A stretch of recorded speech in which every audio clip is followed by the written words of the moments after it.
The creatures from the movie A Quiet Place have unequivocal hearing capabilities. They can become irate from the simplest of sounds, but how well can these creatures actually hear? Well, let's get some perspective first. A young healthy human can hear between 20 hertz to 20 kilohertz, 20 hertz being the lowest pedal on a pipe organ, and 20,000 hertz or 20 kilohertz being the loudest frequency a human can hear without it hurting. But that's just a frequency. Loudness pertains to decibel. Human beings can hear sounds starting from 0 decibels, and sounds that are above 85 decibels can actually cause damage to the ear.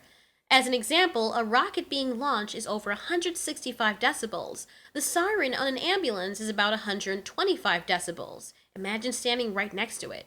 Speech is about 65 decibels, and a motorcycle 25 feet away is about 90 decibels. Let's bring it a little closer to home. Most average-sized dogs can bark between 80 and 90 decibels, which is as loud as a normal human being shouting. Dogs can hear between 67 and 45,000 hertz, so they can hear about 20,000 times more than we can. The bat, an animal we think the Quiet Place monsters are heavily based on, can hear up to 110,000 hertz, and a beluga whale, animals that depend solely on echolocation and live in water, can hear up to 123,000 hertz. A porpoise bests that, being able to hear up to 150,000 hertz. So, we already know from looking at the movie that high frequencies really hurt the ears of these monsters. Let's play around a little bit with what it might feel like to be one of these monsters. If a human coughs like this and is about 3 miles away, the Quiet Place monster would most likely hear this instead.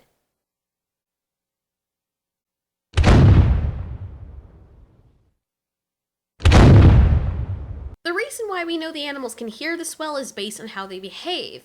If the sound is only very quiet and insignificant to them, they would not angrily attack it. But there were scenes in the movie where someone would drop something and it wasn't even that loud, and we see the animals for about a minimum of 2 miles away making a beeline for the source. Now for another example.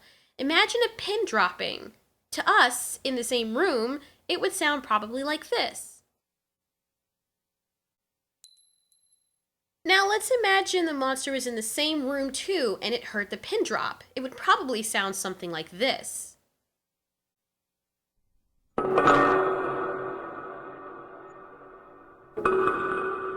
And a human shushing in close proximity would probably sound something like this to us. Meanwhile, to the monster, it would sound like this.